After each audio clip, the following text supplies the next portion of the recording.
ताज्या घडामोडींसोबत अपडेट राहण्यासाठी वडार परिवर्तन न्यूज चॅनल सबस्क्राइब करा। बेल आयकॉन दाबायला विसरू नका, म्हणजे आमचे अपडेट्स तुमच्यापर्यंत पोहोचत राहतील।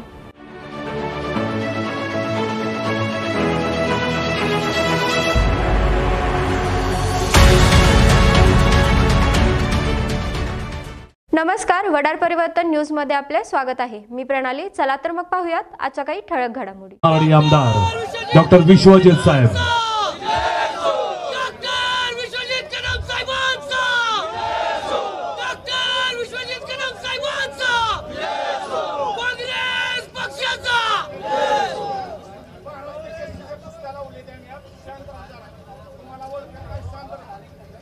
आपल्या महाराष्ट्र प्रदेश काँग्रेस कमिटी, सांगली जिल्हा काँग्रेस कमिटी यांच्या संयुक्त विद्यमानाने महाराष्ट्र प्रदेश काँग्रेस कमिटीच्या सूचनेवरून आदेशावरून जो आज इथे सांगली जिल्ह्यामध्ये काँग्रेस पक्षाच्या कार्यकर्त्यांचा मेळावा आयोजित करण्यात आलेला आहे। या मेळाव्यासाठी उपस्थित असणारे राज्याचे ज्येष्ठ नेते, राज्याच्या काँग्रेस कमिटीचे प्रांत अध्यक्ष, इथे उपस्थित असणारे आदरणीय नाना पटोले साहेब, या ठिकाणी उपस्थित असणारे राज्याचे माजी मुख्यमंत्री आणि राज्याचे ज्येष्ठ नेते, आपल्या सर्वांचे मार्गदर्शक आदरणीय पृथ्वीराज चव्हाण साहेब, राज्याचे विधिमंडळाचे नेते आणि आपल्या सर्वांचे मार्गदर्शक, आपल्या सर्वांची काँग्रेस पक्षाच्या कार्यकर्त्यांची पाठराखण करणारे विधिमंडळाचे नेते आदरणीय बाळासाहेब थोरात साहेब, जिल्हा काँग्रेस कमिटीची अध्यक्ष आदरणीय विक्रमदादा सावंत, हा विषय थांबवला पाहिजे। कशासाठी चाललंय? मी बोलायचं का नाही बोलायचं? हा मग शांत बसा 5 मिनिटं, तुमच्या भावना निश्चितपणे ऐकू, काळजी करू नका।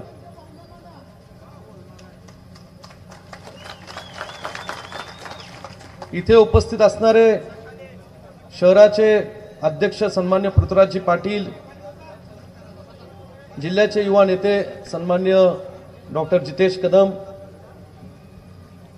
पुण्याहून खास आलेले सांगली जिल्ह्याच्या या संपूर्ण लोकसभेच्या पार्श्वभूमीवर निरीक्षक म्हणून ज्यांची नेमणूक करण्यात आलेली, अशी राज्याचे ज्येष्ठ नेते आणि पुण्याचे नेते माजी मंत्री सन्मान्य रमेश दादा बागवे साहेब, आपल्या जिल्हा काँग्रेस कमिटीचे ज्येष्ठ नेते आणि जिल्हा बँकेचे माजी चेअरमन आदरणीय सिकंदर जमादार साहेब, व्यासपीठावर उपस्थित सर्वच प्रदेशचे आमचे प्रतिनिधी सन्मान्य कुंभारजी, आदरणीय बाबासाहेबजी कोडक, आदरणीय महादेव नाना, कवठेमाकाळचे अध्यक्ष सन्मान्य संजयजी हजारे, आटपाडीचे आमचे तरुण तडफदार नेते सन्मान्य जयदीपजी भोसले, व्यासपीठावर उपस्थित असणारे ज्येष्ठ नेते आदरणीय जे के बापू, ज्येष्ठ नेते आदरणीय उत्तम भाऊ, उपस्थित सर्व संभाजी पाटील, सांगली शहराचे आजी माजी नगरसेवक, जिल्हा परिषदेचे आजी माजी जिल्हा परिषदचे सदस्य,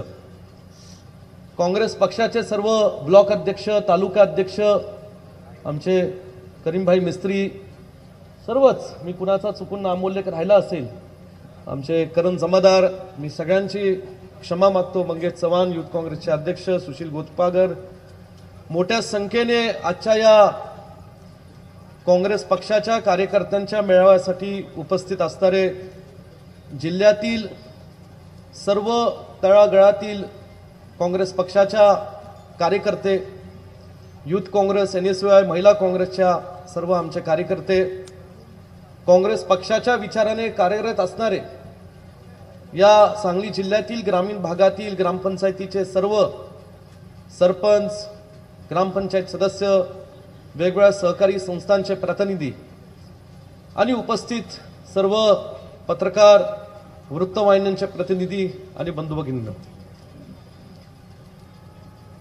सांगली जिल्ह्याच्या या पवित्र भूमीमध्ये सांगली जिल्ह्याच्या काँग्रेस पक्षाच्या हा विचारांचा वारसा जपसणाऱ्या या पवित्र भूमीमध्ये आज आदरणीय नाना पटोले साहेब, आदरणीय पृथ्वीराज चव्हाण साहेब, आदरणीय थोरात साहेब हे खास आपल्या काँग्रेस पक्षाच्या कार्यकर्त्यांना मार्गदर्शनासाठी इथे उपस्थित राहिलेत. जिल्ह्याचा काँग्रेस पक्षाचा कार्यकर्ता आणि आमदार या नात्याने मी आपल्या तिन्ही नेत्यांचं मनापासून इथे स्वागत करतो. सांगली जिल्ह्याचा इतिहास हा उपस्थित असणाऱ्या सर्व व्यासपीठावरील नेत्यांना आणि उपस्थित असणाऱ्या या सभेसाठी मोठ्या संख्येने असणाऱ्या सर्व कार्यकर्त्यांना ज्ञात आहे. स्वातंत्र्यापासून सांगली जिल्ह्याने नेहमीच काँग्रेस पक्षाच्या विचारधारेला बळ दिलेलं आहे. स्वातंत्र्य लढ्यामध्ये काँग्रेस पक्षाची विचारधारा स्वीकारून सांगली जिल्ह्यातील अनेक नेत्यांनी, अनेक स्वातंत्र्य सैनिकांनी, तळातील स्वातंत्र्य लढ्यामध्ये कार्यरत असणाऱ्या कार्यकर्त्यांनी काँग्रेस पक्षाच्या विचारधारेला मानून देशाच्या स्वातंत्र्य लढ्यामध्ये प्रचंड मोठं योगदान दिलेलं आहे. सांगली जिल्ह्याची ही भूमी ही स्वातंत्र्य सैनिकांची एक लढावी अशी भूमी आहे. क्रांतिसिंह नाना पाटील असतील, स्वर्गीय यशवंतराव चव्हाण यांची जन्मभूमी असणारी देवराष्ट्र गाव हे माझ्या मतदारसंघातलं,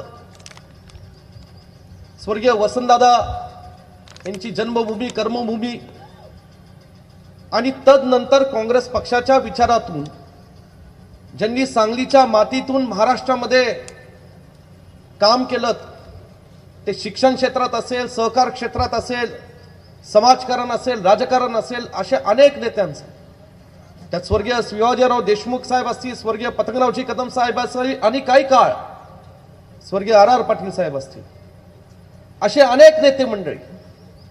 स्वर्गीय राजाराम बापूंचाही आवर्जून उल्लेख करावा लागेल, नाही तर पत्रकार तोडीच बातमी छापतील स्वर्गीय राजाराम बापूंचा उल्लेख केला नाही. जे थोर हुतात्मे व्यक्ती आहेत, ज्यांनी सांगलीच्या मातीतून जनतेचा आशीर्वाद घेऊन महाराष्ट्रात मोठं योगदान दिलं, जी आमच्यामध्ये आज नाहीत, अशा सर्वच लोकांचा आम्हाला तरुण पिढीला मनापासून आदर आहे.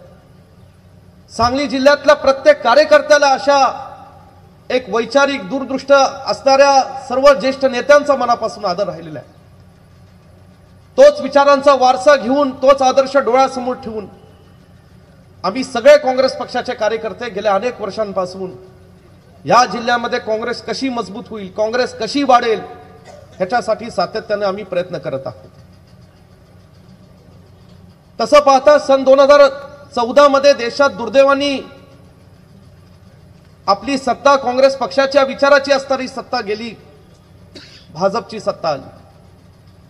त्या काळात सुद्धा त्यांनी अनेक वचनं दिली, लोकांची दिशाभूल केली, मी म्हणेल जनतेला फसवलं आणि तात्पुरतं राजकीय स्वार्थ साधून घेतला आणि भाजपचं सरकार त्यांनी केंद्रात आणलं. सन 2014 ते 19 काय काय घडलं?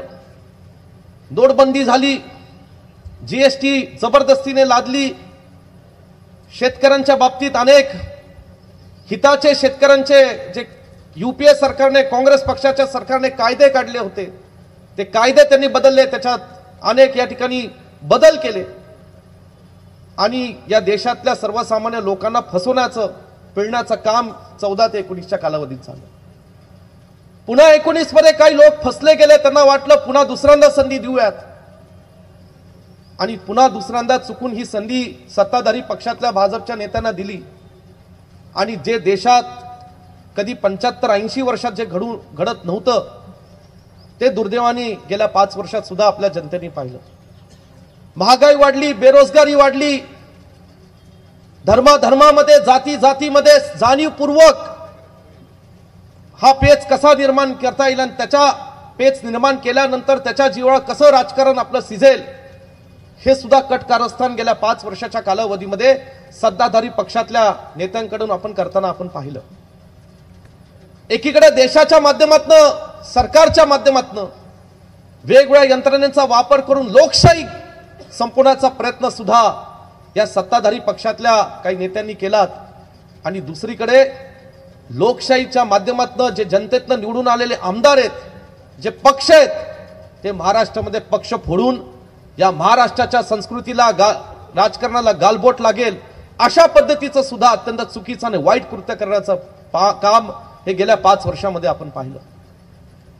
एकीकडे जनता ही त्रासवलेली आहे आणि मोठ्या आशेने राहुलजी गांधी जे आमचे नेते हे कन्याकुमारी पासून काश्मीर पर्यंत 3,500 किलोमीटर पायी चालत लोकांच्या भावना, शेतकऱ्यांच्या, माता भगिनींच्या, तरुण पिढीच्या, सर्व थरातील आमच्या लोकांच्या, जनतेच्या भावना समजून घेऊन पायी चालत होते। त्यावेळी जेव्हा पदयात्रा ही महाराष्ट्रात नांदेडमध्ये आली, बुलढाणापर्यंत गेली, त्यावेळेस आमच्यावर प्रदेश काँग्रेस कमिटीने जबाबदारी सोपवली आणि हिंगोलीमध्ये, या महाराष्ट्रामध्ये असं कधीचित घडलं असेल की सांगली जिल्ह्यातून हिंगोलीपर्यंत तब्बल 10 ते 15,000 आमचे काँग्रेसचे पक्षाचे कार्यकर्ते त्या ठिकाणी राहुलजींच्या या भारत जोडो यात्रेला समर्थन देण्याकरता, त्यांना प्रेरणा देण्याकरता त्या ठिकाणी उपस्थित राहिले। दुसरीकडे आज आमचे नेते या ठिकाणी पायी चालतायत, आज सत्ताधारी पक्षाला अंगावर घेतायत, त्यांच्यावर सुद्धा केंद्रीय यंत्रणेचा गैरवापर करून केला। ज्या गांधी कुटुंबाने या देशासाठी त्याग दिलं, बलिदान केलं, अशाही गांधी कुटुंबातल्या सदस्यांना केंद्रीय यंत्रणेचा गैरवापर करून पायी चालत नेऊन या ठिकाणी त्यांची सखोल चौकशी केली। कशासाठी? म्हणजे सत्तेचा गैरवापर किती मोठ्या प्रमाणात चालू आहे। आज या ठिकाणी लोकशाहीसाठी लढणाऱ्या नेत्यांचा, आम्ही सत्तेत आहोत म्हणून आम्ही विरोधी पक्ष ठेवणार नाही, विरोधी पक्षातले खासदार 100-150 खासदार आम्ही सस्पेंड करू, पण लोकसभेमध्ये आम्ही दुसऱ्या पक्षांचं ऐकणार नाही, हे सुद्धा आज आपण या ठिकाणी दुर्दैवाने आज पाहतोय। हे किती देशाच्या राजकारणाला आणि देशाच्या स्वातंत्र्य लढ्यासाठी लढणाऱ्या महात्माजी गांधी असतील, पंडित नेहरू असतील, ज्यांनी संविधान दिलं, लोकशाही या देशाची बळकट केली, असे परमपूज्य भारतरत्न बाबासाहेब आंबेडकरांना सुद्धा आज स्वर्गामध्ये बसून कुठेतरी वाईट वाटत असेल की देशामध्ये आज आपल्या भारतामध्ये ज्याच्या मूल्यांसाठी आपण लढलो त्या देशामध्ये काय चाललंय, त्या महाराष्ट्रात काय चाललंय। एकीकडे ही बाजू देशात आहे आणि दुसरीकडे सांगली जिल्ह्याची काँग्रेस पक्षाची परंपरा आहे। मी मगाशी सांगितलं, आमच्यावर स्वर्गीय यशवंतराव चव्हाण साहेबांचा विचारांचा वारसा आहे, स्वर्गीय वसंतदादांनी सुद्धा या जिल्ह्यातून महाराष्ट्रामध्ये, देशामध्ये मोठं काम केलं। हे करत असताना मला अभिमान वाटतो की वसंतदादांचं दुःखद निधन 1986 ला झालं, पण ह्या जिल्हा सोडत असताना, ही पृथ्वी सोडत असताना त्यांनी खंबीरपणे या जिल्ह्याची जबाबदारी अशा तरुण पिढीतल्या त्या काळातल्या कार्यकर्त्यांवर सोपवली, ज्यांच्यामध्ये त्यांच्यावर विश्वास होता की पुढं ही काँग्रेस पक्ष भक्कम करतील, काँग्रेस पक्षाच्या कार्यकर्त्यांना ही सांभाळतील। ते होते पतंगराव कदम, RR पाटील, ही अशी मंडळी या जिल्ह्यामध्ये तयार झाली। इथल्या जिल्ह्यातल्या सगळ्यांना माहिती आहे, कदम साहेबांना सुद्धा 80-85 ला तिकीट मिळालं नाही। त्या काळातल्या, त्या परिस्थितीतली काय अडचणी होत्या, कार्यकर्ते म्हणून निष्ठा कशाला म्हणायची की जेव्हा अडचण निर्माण होती, त्या कार्यकर्त्यांनी जर खरंच नेत्यावर प्रेम असेल, विचारधारेवर प्रेम असेल, निष्ठा असेल, तर त्यांनी ती अडचण समजून घेतली पाहिजे। घेतली। 1990च्या दशकामध्ये काँग्रेस पक्षाच्या विचारातून आपण या ठिकाणी काम करायला लागलो। साहेबांनी या ठिकाणी, कदम साहेबांनी काँग्रेस पक्षाच्या माध्यमातून त्यांना राज्यात मंत्री म्हणून काम करण्याची संधी मिळाली। त्यांनी ज्या मंत्रिपदाचा या ठिकाणी त्यांना संधी मिळाली, जेव्हा पाटबंधारे मंत्री आले, शालेय शिक्षणाचे मंत्री झाले, या सांगली जिल्ह्यामध्ये शालेय शिक्षण खात्याचे मंत्री असताना तब्बल 250 अनुदानित शाळा मंजूर करण्याचं काम या महाराष्ट्रातील शेतकऱ्यांच्या मुलाबाळांसाठी आणि सांगली जिल्ह्यातल्या मुलाबाळांसाठी पतंगरावजी कदम साहेबांनी केलं। पाटबंधारे खातं होतं। सांगली हा 70% दुष्काळी तालुका होता, दुष्काळी जिल्हा होता। त्यामध्ये ताकारी, टेंबू, म्हैसाळ, अडफळ या योजनांना निधी देणं अत्यंत गरजेचं होतं।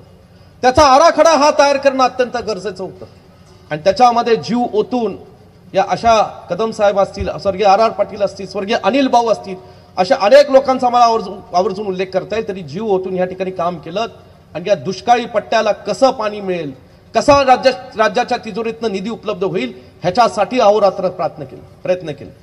आज एकेकाळी ज्या दुष्काळी तालुक्यांमध्ये या ठिकाणी कुसळ पाहायला मिळत नव्हती लोकांना, त्याच ठिकाणी आज आमचे शेतकरी कष्टाने आणि अभिमानाने ऊसाचं पीक करतायत आणि या ठिकाणी अनेक पिकं करतायत. ह्याचा मनापासून अभिमान आम्हाला वाटतो.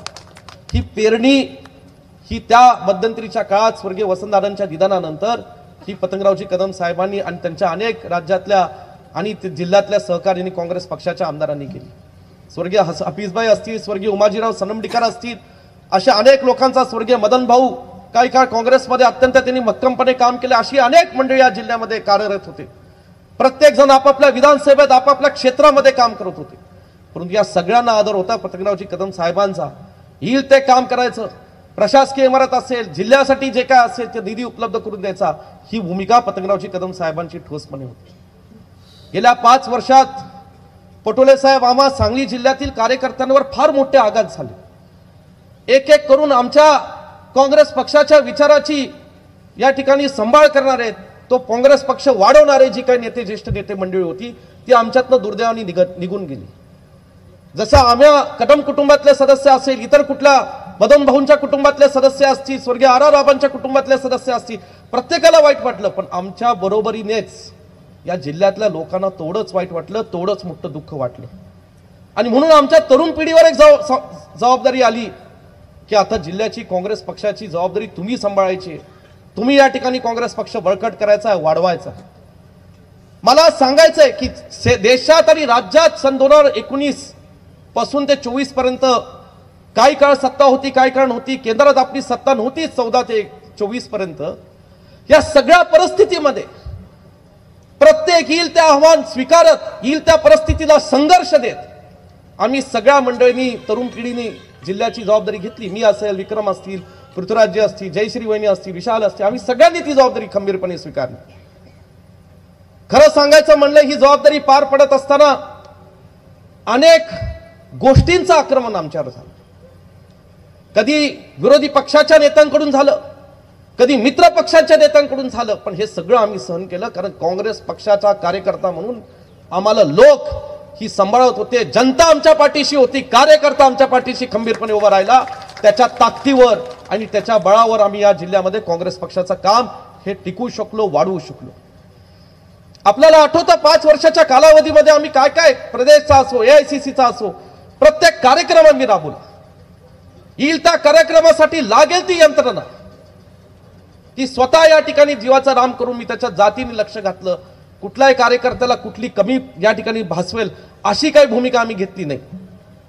कर्नाटकाचे मुख्यमंत्री सिद्धरामय्या साहेब आमचे धनगर समाजाचे सर्वसामान्य कुटुंबातले ज्येष्ठ नेते मुख्यमंत्री झाले. त्यांचा पहिला सत्काराचा मान तुम्हीच सगळ्या नेत्यांनी मला दिला. आणि अवघ्या 5 दिवसात, फक्त 5 दिवसात जवळजवळ 40,000 लोकांचा, धनगर समाजातल्या लोकांचा, आमचा कार्यकर्त्यांचा काँग्रेस पक्षाचा मेळावा या ठिकाणी आम्ही आयोजित केला. उत्स्फूर्त असा प्रतिसाद जनतेकडून आम्हाला मिळाला. मध्ये पुन्हा आम्ही जिल्ह्यामध्ये एक संवाद यात्रा काढली, जनसंवाद यात्रा. जवळजवळ 200 किलोमीटर आम्ही पायी चाललो. प्रत्येक तालुक्यात आम्ही जवळजवळ 25-30 किलोमीटर आम्ही पायी चाललो. त्याला सुद्धा साक्षीदार ही सगळी कार्यकर्ते आहेत. ही कार्यकर्ते आमच्या खांद्याला खांदा लावून चालवत होती. म्हणून आम्ही जिल्ह्यातले सुद्धा तरुण कार्यकर्ते आणि नेते मंडळी चालवत होतो. तो कार्यक्रम आम्ही चांगला राबवला. हे सगळं करत असताना गेल्या वर्षभरापासून जेव्हा लोकसभेच्या निवडणुकीच्या पार्श्वभूमीवर जेव्हा महाराष्ट्रात, देशात इंडिया अलायन्स राहुलजींनी पुढाकार करून घेतला, महाविकास आघाडीची स्थापना राज्यातल्या वरिष्ठ नेत्यांनी, वेगवेगळ्या पक्षाच्या समविचारी पक्षांनी नेत्यांनी केली, त्या आमच्यामध्ये जिल्ह्यातल्या काँग्रेस पक्षाच्या कार्यकर्त्यांमध्ये आमच्यामध्ये सुद्धा आशा निर्माण झाली की काँग्रेस पक्ष हा, सांगली जिल्हा हा काँग्रेस पक्षाचा बालेकिल्ला आहे. गेले स्वातंत्र्यापासून नेहमी आपण लढत आलेलो आहे. सन 2014चा 19चा अपवाद सुद्धा नेहमी आम्हाला विजय मिळत आलेला आहे. काँग्रेस पक्षाच्या कार्यकर्त्यांचं मोठं योगदान आहे, कुठल्या एका व्यक्तीचं नाही. काँग्रेस पक्षाच्या कार्यकर्त्यांनी तो विजय मिळवून दिलेला आहे. आणि म्हणून आम्ही तळमळीने 1 वर्षभरापासून पक्षश्रेष्ठी म्हणून राज्यातले आपण नेतेगण, दिल्लीतले जे काही नेतेगण होते याच्याशी संबंधित, त्यांच्याकडे आम्ही मांडत होतो की कुठेतरी काँग्रेस पक्षाची ही सांगलीची जागा काँग्रेस पक्षाला मिळाली पाहिजे. हा माझा आत्मविश्वास होता. लोक काही जुना इतिहास काढतात, कधी कधी समज गैरसमज होतात. पूर्वी होता आमचा एक इतिहास गटबाजीचा, अमुक तमुक असले सगळे विषय चालत होते. पण या विश्वजित कदमांनी लोकांचा आशीर्वाद घेऊन मी मनाचा मोठेपणा दाखवला आणि सांगितलं की आता आपल्याला ह्याला पूर्ण विराम द्यायचा आहे. ही कटलाई गट ठेवायचा नाही. काँग्रेस सांगली जिल्ह्यामध्ये जो गट आहे तो फक्त आदरणीय श्रीमती सोनियाजी गांधी, आदरणीय राहुलजी गांधींचा एकमेव काँग्रेस पक्षाचा एकच गट हा घेऊन आपण या ठिकाणी आता सांगली जिल्ह्यामध्ये काम करायचं. आणि म्हणून आमच्या कार्यकर्त्यांच्या काही भावना होत्या. कुणी सांगितलं बाळासाहेब तुम्ही लोकसभा लढा, कुणी सांगितलं तुमच्या कुटुंबातला सदस्य द्या, आम्ही ताकदीने काम करू. जिल्ह्यातल्या महाराष्ट्राच्या काही देशातल्या नेत्यांनी सांगितलं विश्वजित तुला लोकसभा लढावी लागेल. सन 2019 सांगितलं, सन 2024 मला सांगितलं. मी नम्रपणे सांगितलं 19ची माझी अडचण वेगळी होती. ज्या पलूस कडेगाव विधानसभा मतदारसंघाने 1980च्या दशकामध्ये स्वर्गीय पतंगरावजी कदम साहेबांकडे कुठलाही राजकीय वारसा नसताना, आर्थिक पाठबळ नसताना जेव्हा त्यांना साथ दिली, अशा माझ्या लोकांना मला वाऱ्यावर सोडायचं नव्हतं. म्हणून सन 2019ला मी निर्णय कळवला की मला विधानसभाच लढायची. नुकतीच आमच्याकडे महापूर आलेलं होतं. त्यावेळेस थोरात साहेब, नाना पटोले साहेब तुम्ही येऊन गेलेला होता. आमच्या लोकांना धीर देण्याचं काम तुम्ही दोन्ही नेत्यांनी केलेलं होतं. हे करत असताना पुन्हा 19ची निवडणूक झाली, महाविकास आघाडीचं सरकार झालं. थोरात साहेब तुम्ही, पृथ्वीराज चव्हाण साहेब तुम्ही, नाना पटोले साहेब मला राज्यात मंत्री म्हणून काम करण्याची संधी दिली. मी नेहमी सांगतो लोकांना की ती मंत्री व्यक्ती म्हणून विश्वजित कदमांना संधी दिली नाही, ती पलूस कडेगावच्या मातीला आपण संधी दिली होती, सांगली जिल्ह्याला ती संधी दिली होती. ह्याचा मनापासून अभिमान, मी मनात आनंद ठेवला आणि सांगली जिल्ह्यामध्ये काम करत राहिलो.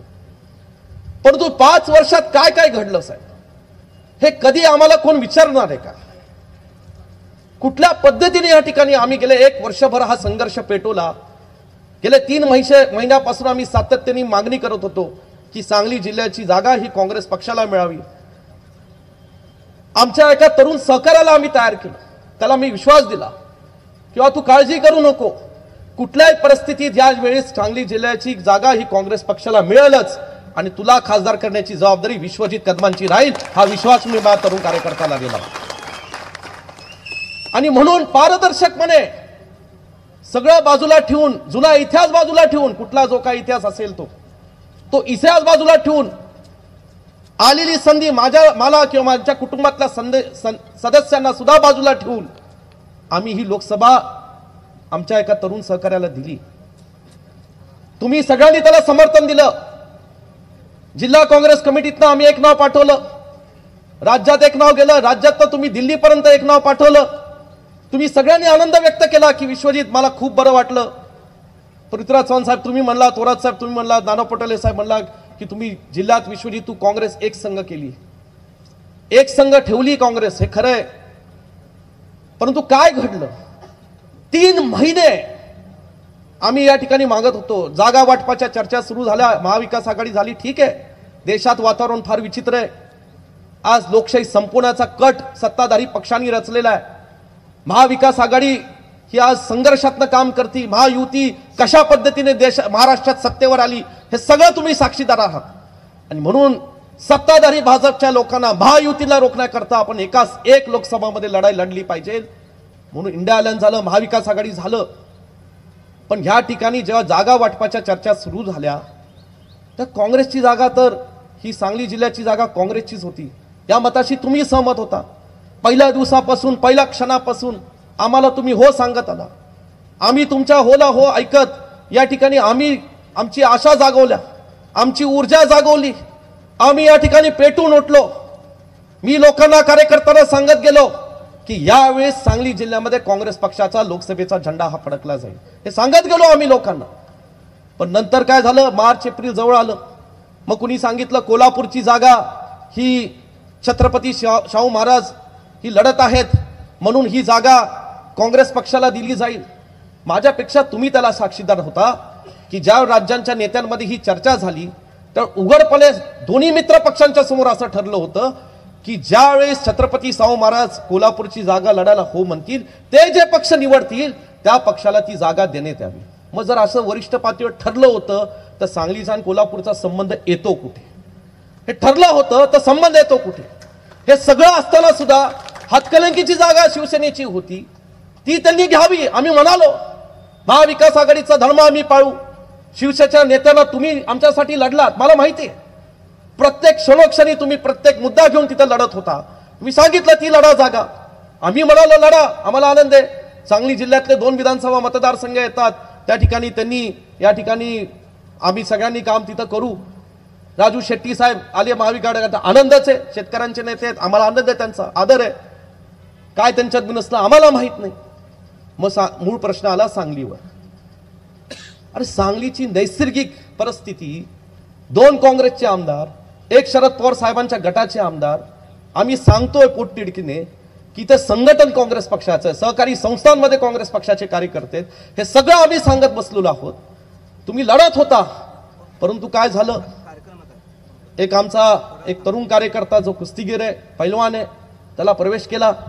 त्या प्रवेशाच्या वेळेस आम्ही तुम्हाला भेटत गेलो, सांगत गेलो. आम्हाला काहीतरी थोडी काळजी वाटायला लागले, काहीतरी तो चुकीचं घडेल असं वाटायला लागलंय. तुम्ही जागृतपणे तो विषय मांडला. आणि हे सगळं करत असताना अचानकपणे आदरणीय उद्धव साहेब या ठिकाणी आले आणि त्यांनी ही सांगलीची जागाची उमेदवारी जाहीर करून टाकली.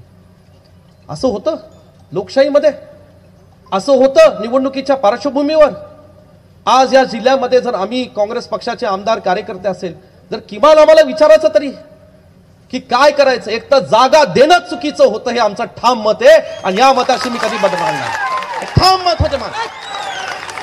पण झालं काय, तुम्ही दिली नाही. मला माहितीये आमचा कुणाचाही आरोप रोष तुमच्यावर नाही, यासाठी आज तुम्हाला बोलवलं नाही. तुम्ही गैरसमज करून घालू नका की काँग्रेसच्या जिल्ह्याच्या कार्यकर्त्यांच्या समोर हा काय आम्हाला उघडा पाडतोय का नाही. तुम्ही जे केलं ते केलं, मला माहितीये. पण कोण काय करत होतं ह्याच्यावर काय बारीक लक्ष नव्हतं, हा माझा सवाल. कोण काय करत होतं, कुठे या आमच्या जिल्ह्याच्या राजकारणामध्ये. साहेब आज मी बोलतो उघडपणे, आमच्या सांगली जिल्ह्याच्या राजकारणामध्ये आमचं सुदैव म्हणा की आम्हाला वसंतदादा पतंगरावजी कदम साहेबांचा वारसा मिळाला, पण आमचं एक दुर्दैव पण आहे. काय करायचं, कधी कधी म्हणतात मनासारखं होत नसेल तर दृष्ट लागते. मला आमच्या जिल्ह्याला दृष्ट लागली. विश्वजित कदम आणि या जिल्ह्यातले काही तरुण नेते एकत्र आले, त्याला दृष्ट लागली. परंतु एक मला आज सांगायचंय की या जिल्ह्यामध्ये ज्यांनी दृष्ट लावली, ही दृष्ट काढता सुद्धा येते आणि ती दृष्ट काढण्याची जबाबदारी या पुढील काळामध्ये विश्वजित कदम एकटा घेईल. गेले 1 महिना जेव्हा ही जागा शिवसेनेने जाहीर केली, ठीक आहे 1-2 मिनिटं मला बोलू द्या, मला बरंच भरायचं अजून, बरंच बोलायचं. 1 महिना ठीक आहे साहेब, मी म्हणतो आपण आमच्यासाठी लढला, दिल्लीपर्यंत आपण गेला. आदरणीय केसी वेणुगोपाल साहेब, आदरणीय रमेश चेन्नैताला साहेब, सगळे आमच्यासाठी लढले. लढलात तुम्ही, परंतु काय झालं मला माहित नाही. मला एवढंच सांगायचंय साहेब की आमच्या भावना समजून घेतल्या पाहिजे. त्यावेळी समजून घ्यायला पाहिजे होत्या, आज समजून घ्यायला पाहिजे. हे सगळं करत असताना आज ज्यावेळेस उमेदवारी जाहीर दिली, तदनंतर सुद्धा मला राज्यातल्या देशातल्या काही नेत्यांनी आशा दिली, मला दिली की विश्वजित आपण प्रयत्न करू. ठीक आहे, त्यात प्रामाणिक प्रयत्न होता, कारण सांगली जिल्ह्याची जागा ही काँग्रेसची हे आपल्यालाही मनापासून वाटत होतं. आम्ही प्रयत्न, आपण तुम्ही सगळे आमच्याशी, मला माहिती आहे रात्री 12-1 वाजता नाना पटोले साहेब, थोरात साहेब मला नागपूरमध्ये म्हणले, 1 वाजता थकलेले होते. 1 ते 2 आम्ही त्यांना जागा ठेवलं, आमचं म्हणणं मांडलं. दिल्लीमध्ये आम्ही रात्री भेटलो नेत्यांना. प्रत्येक ठिकाणी माझ्या तरुण सहकार्याला मी बरोबर घेऊन गेलो, जयश्री वहिनींना सोबत घेऊन गेलो. सगळीकडे मी पारदर्शकपणे गल्ली टू दिल्ली ज्या वेळेस हे गडबाजी थांबून मी माझ्या तरुण सहकार्यासाठी तिकिटासाठी प्रामाणिक काम केलं. हे कुणी ना करू शकत नाही. हे करत असताना काय झालं मला कळत नाही. परत या ठिकाणी शेवटी आम्हाला सांगण्यात आलं की उमेदवारी कठीण आहे, अडचणीत आहे. जे एकतर्फी उमेदवारी देण्यात आली, मी ठाम भूमिका घेतली. एकतर्फी कसं, काँग्रेस पक्षाची जागा आहे, काँग्रेस पक्षाने महाविकास आघाडीने ही एकत्रित उमेदवारी जाहीर करावी, मग आम्ही आदेश मानू, मग आम्ही निर्णय मानू. कारण शेवटी इंडिया महाविकास आघाडी हे देशाच्या लोकांच्या संरक्षणासाठी होतीये, लोकहितासाठी होती, हे सगळं मान्य आहे. पण तोही निर्णय एकत्रितपणे जाहीर केला. अस्वस्थता झाली आमच्या सगळ्यांमध्ये की काय करायचं. आज तुम्ही इथं आलेला आहात, वेळात वेळ काढू काँग्रेस पक्षाच्या कार्यकर्त्यांना आपण मार्गदर्शन द्याल, दिशा द्याल. परंतु मला एकच सांगायचं आहे साहेब, खरं सांगायचं की फार ताकदीने, तळमळीने, पोट तिडकीने आम्ही ही जागा काँग्रेसला मिळेल याच्यासाठी मनापासून आम्ही प्रयत्न केला. मनापासून मी प्रयत्न केला. दिवस रात्र झटलो मी. कुणी मला ताने मारले मागच्या 1.5 महिन्यामध्ये, कशाला करतोय सुशुजित, तुलाच त्रास होईल, तुला काय हौस लागली का, तुझी उमेदवारी आहे का, तुझ्या घरातली उमेदवारी आहे का.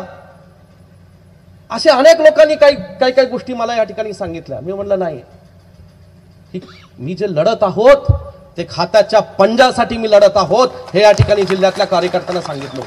खात्याच्या पंजासाठी. आणि मी काय चूक केली का, सगळ्यांना अंगावर घेतलं ना मी, कुणाकुणाचा वाईटपणा घेतला, जिल्ह्यातल्या नेत्यांचा घेतला, राज्यातल्या नेत्यांचा घेतला. 1.5 महिने माझा मला काय त्रास झालाय हे माझं मला माहिती. पण मी लढत राहिलो शेवटच्या क्षणापर्यंत, कारण माझे वडील सुद्धा वादळात दिवा लावून या ठिकाणी राजकारणात आले.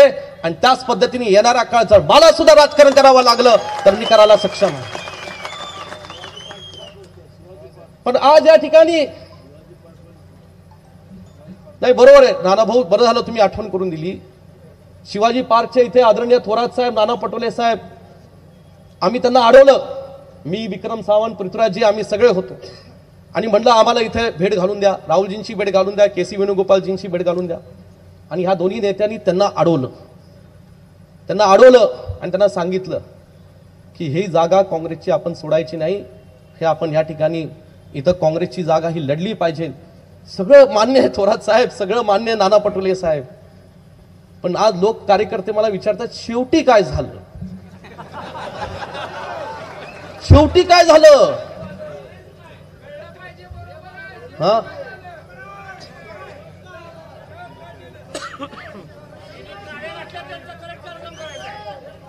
शेवटी असं झालं की लहानपणी आम्ही काय ते साप सीडीचा खेळ खेळायचो. आणि त्याला ते असतं ना, डाईस म्हणतात तिकडे, फासे बरोबर ना.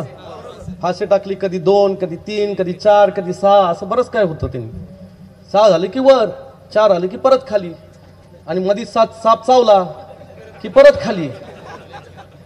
ठीक आहे, ह्या घटकेला दुर्दैवाने आम्हाला साप चावला.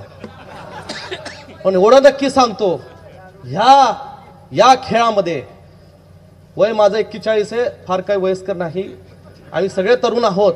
या खेळामध्ये तुमच्या आशीर्वादाने अंतिम विजय हा आमचा राहील, हा तुम्हाला निश्चितपणे सांगतो. ज्यांनी या ठिकाणी या सांगली जिल्ह्यामध्ये आम्हाला रोखण्याचा प्रयत्न केला, कशासाठी, कुणाच्या वाटेला आम्ही गेलो.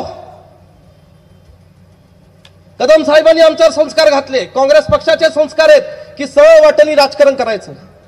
अरे सरळ वाटेनेच करत होतो. पण साहेब काय झालंय, मी आज जाहीरपणे सांगतो, कारण तुम्ही साहेबांबरोबर काम केलं तिघांनी, थोरात साहेब, तुम्ही, पृथ्वीराज चव्हाण साहेबांनी, साहेबांचा स्वभाव माहिती आहे, तुम्ही खूप मनापासून कधी कधी सांगता. विश्वजित कदम साहेब फार सरळ होते, बरोबर आहे, सरळ होतेच, म्हणून कदाचित मुख्यमंत्री पद मिळालं नाही त्यांना, तर राहू दे, होते सरळ.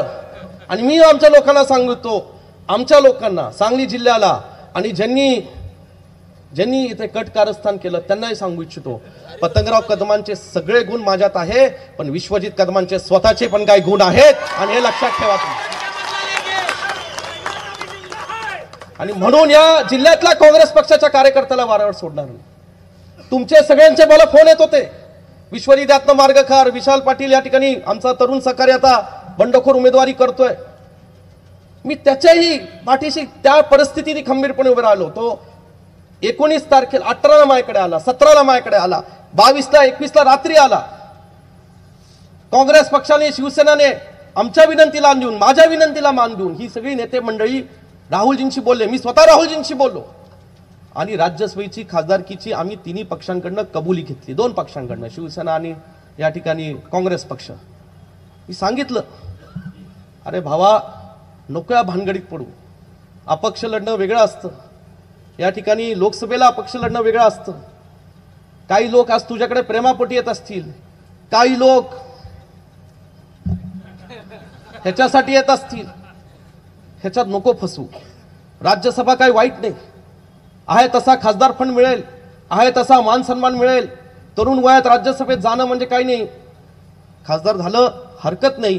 पुन्हा पुढची लोकसभा कुठला कुणी आडवा येऊ दे, तुमच्या विश्वासाने त्या ठिकाणी तुला खासदार म्हणून निवडून देईल, हा शब्द मी दिलेला होता. ह्या नेत्यांचे आम्हाला आदेश होते. मी कुठलीही कसर सोडली नाही, कुणाला वाऱ्यावर सोडलं नाही. परंतु माझी ही जबाबदारी हाताच्या पंजापर्यंत होती. माझी जबाबदारी ही काँग्रेस पक्षाच्या जागेच्या उमेदवारीपर्यंत होती, काँग्रेस पक्षाचा खासदार निवडून आणण्यापर्यंत होती. आज मला सांगा साहेब, तुम्ही इथं तिन्ही नेते आलेले आहेत, जिल्ह्याचं वातावरण तुम्हाला माहिती आहे, तुम्ही तुमच्या पद्धतीने माहिती काढली. तुम्ही दिशा द्या, तुम्ही मार्गदर्शन द्या. इंडियासाठी, राहुलजींसाठी, महाविकास आघाडीसाठी. मी विदर्भात गेलो, मराठवाड्यात गेलो, आज अत्यंत चांगलं वातावरण महाविकास आघाडीसाठी आहे. तुमच्या सगळ्यांच्या नेतृत्वाखाली 35 जागा कदाचित महाविकास आघाडीच्या येणाऱ्या लोकसभेमध्ये निवडून येतील. मग पुढं काय? आज आमचा तोंडावरचा घास हा आमच्याकडनं हिसकून घेतलेला आहे. हे पुन्हा होऊन देऊ नका, मी तर होऊन देणारच नाही. कोण कार्यकर्ते, आज जेव्हा आम्ही कार्यकर्त्यांमध्ये जातो, लोक अनेक प्रश्न विचारतात कार्यकर्ते आम्हाला. अहो शिवसेनेने जागा घेतली, पुढे विधानसभेला होणार का? मग पुन्हा असं होणार का? मग मधीच ते नेते आले, त्यांनी सांगितलं ह्यांचं विमान कुठं जाईल. आता बोलू,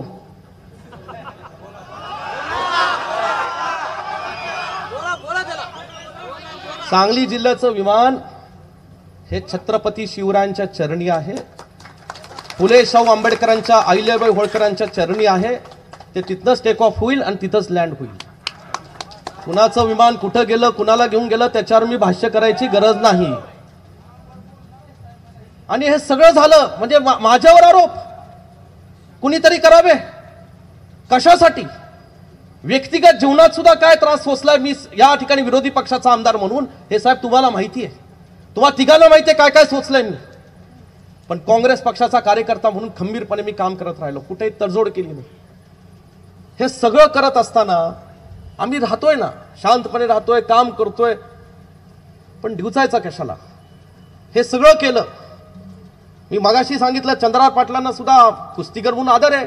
मी त्याला जाहीरपणे सांगितलं की बाबा थांब, तुला MLC करतो, हेही विनंती केली. ठीक आहे, तेही त्यातनं मार्ग सुटला नाही. काय बोलायचं काय? म्हणजे जे काय करण्यासारखं आहे शेवटच्या क्षणापर्यंत मी ही काँग्रेसची जागा सांगलीला मिळावी, सांगलीची जागा काँग्रेसला मिळावी यासाठी प्रयत्न करत राहील. आणि म्हणून मला असं या ठिकाणी सांगायचं आहे की साहेब, आज तुम्ही तिन्ही नेते आहात, तिन्ही जण महाराष्ट्राच्या राजकारणातले अत्यंत ज्येष्ठ अनुभवी नेते आहात. तुम्ही माझ्यासाठी, सांगली जिल्ह्याच्या काँग्रेससाठी खूप लढाई केली, टोकाची भूमिका घेतली. नाना पटोले साहेबांची हमरी तुमरी झाली. बाळासाहेब थोरात साहेब यांनी एक दिवस बैठकीला बहिष्कार टाकला, ते बैठकीलाच गेले नाही, सगळ्यांनी केलं. पृथ्वीराज चव्हाण साहेब दिल्लीपर्यंत वेगवेगळ्या पद्धतीने या ठिकाणी मार्ग करत होते. पण आज हे जे काही आमच्या जिल्ह्याबाबतीत घडलंय हे पुन्हा घडता कामा नये. आणि म्हणून मित्र पक्षाला सांगा, महाविकास आघाडीच्या उमेदवाराला, महाविकास आघाडीच्या जो कोण उमेदवार असेल त्याला सांगली जिल्ह्यात जी काही मतं मिळतील ही 100% काँग्रेसची मतं असणार आहेत. मग पुन्हा त्यांनी आवाज काढायचा नाही या सांगली जिल्ह्यामध्ये की आम्हाला आता विधानसभा द्या आणि अमुक आम्हाला द्या, काही संबंध नाही. ही काँग्रेसची मतं असणार आहेत, काँग्रेसच्या कार्यकर्त्यांची मतं असणार आहेत. म्हणून आपण सगळ्यांनी येणाऱ्या काळात कसा हवा काँग्रेस पक्षाच्या आमदारांचं, कार्यकर्त्यांचं, तळागाळातील आमच्या नगरसेवकांच्या, जिल्हा परिषद सदस्यांचं संरक्षण करायचं ही जबाबदारी तुम्ही घ्या. मी एवढंच या ठिकाणी सांगतो. आज चुकून भावनावश होऊन मी काय बोललो असेल तर या ठिकाणी तुम्हा तिघांची माफी मागतो. त्याच्यासाठी आम्ही तुम्हाला बोलवलं नाही, पण जिल्ह्यातली वस्तुस्थिती काय, कार्यकर्त्यांची भावना काय हे तुम्हाला समजणं गरजेचं होतं. आणि म्हणून आता पुढे जे काय तुम्ही आदेश द्याल, कारण मला 3 दिवस भयानक दिल्लीच्या अनेक वरिष्ठ नेत्यांचे मला फोन आले, मी नाव घेऊ शकत नाही. या सगळ्या नेत्यांनी मला काय काय सांगितलं. अरे विदर्भात 5 जागा काँग्रेसच्या होत्या विश्वजित, तिथं जर मित्र पक्षांचे कार्यकर्ते आपल्यासाठी बिनशर्त या ठिकाणी पडले तर आता आपण काय त्यांना सांगायचं, ह्याला मी उत्तर देऊ शकलो नाही. हा व्यापक विचार हा राज्याचे नेते म्हणून, दिल्लीचे नेते म्हणून तुम्हाला महाराष्ट्रातला करावा लागेल. पण जिल्ह्याचा विचार करण्याची प्रथम जबाबदारी ही माझी. ही सगळी माणसं आमच्यावर आशेला धरून आहेत. आणि म्हणून या ठिकाणी आज तुमची जिल्ह्यातला काँग्रेस पक्षाचा कार्यकर्ता म्हणून दिलगिरी व्यक्त करतो मी आज जाहीरपणे की आज आपल्या हक्काची जागा मिळू शकलो नाही, पण ह्याचा वचपा विश्वजित कदम येणाऱ्या काळामध्ये या सांगली जिल्ह्याच्या राजकारणामध्ये ज्यांनी हे राजकारण आमच्याशी केलं त्यातनं आम्ही काढू. महाविकास आघाडीच्या धर्माचे आम्ही कार्यकर्ते आहोत. ह्याच्या बाबतीतला जो तुम्ही आदेश द्याल तो आम्ही निश्चितपणे पाळू. एवढंच या ठिकाणी बोलतो आणि थांबतो. जय हिंद, जय महाराष्ट्र.